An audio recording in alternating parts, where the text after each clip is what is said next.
Hey everybody, welcome to The Hollow. On this edition of Bite Sized, we're going to tackle a simple sourdough starter.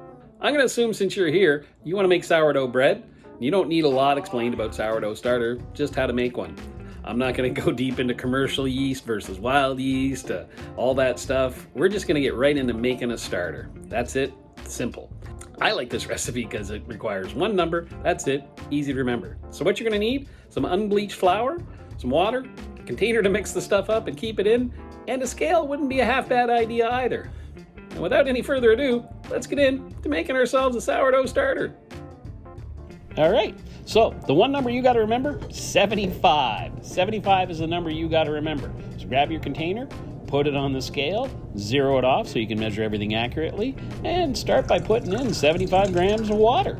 Then 75 grams of flour. Do some stirring. Just mix her up. That's all you got to do. In my case, I'm using my magic cooking wand or chopstick and just give that a nice little stir. And that's it.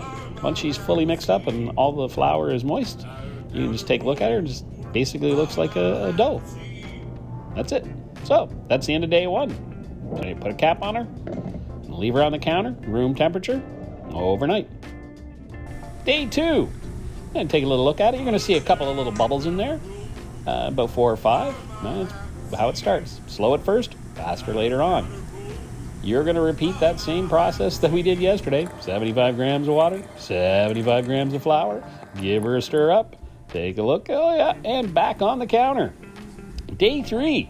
Pretty much the same thing, except we got a few more bubbles in here. You can see, unlike the 4 or 5 yesterday, we got more. Again, 75 water, 75 flour. Stir it up. Put a cap on it. Slide it over. We'll see you in 24. Day 4. Woohoo! All right, now, as you can see, more bubbles and a lot more active. Anyway, there we go.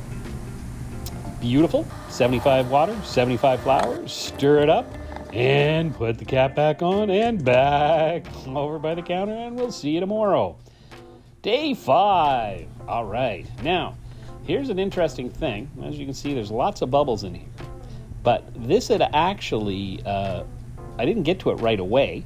So it actually grew and fell. So it started about here, went up, and then collapsed back down. So this starter is pretty much ready to go. So I discarded 2/3, mixed up my 75, and left it on the counter. That was it. Waited for day 6. And at this point, we're doing a little test. Pour a little starter directly in the water. If it floats, it's good to go. If it doesn't, you need to keep going longer. But there's another way you can test out your starter too.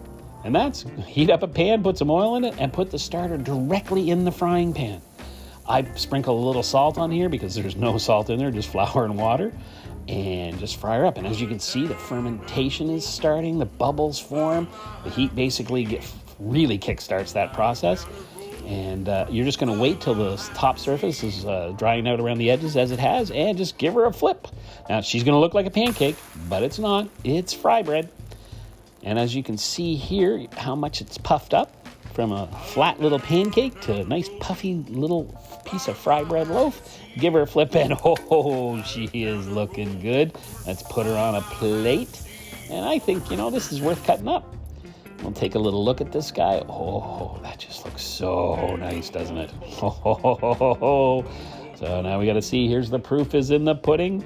What's the interior like? What are we going to get?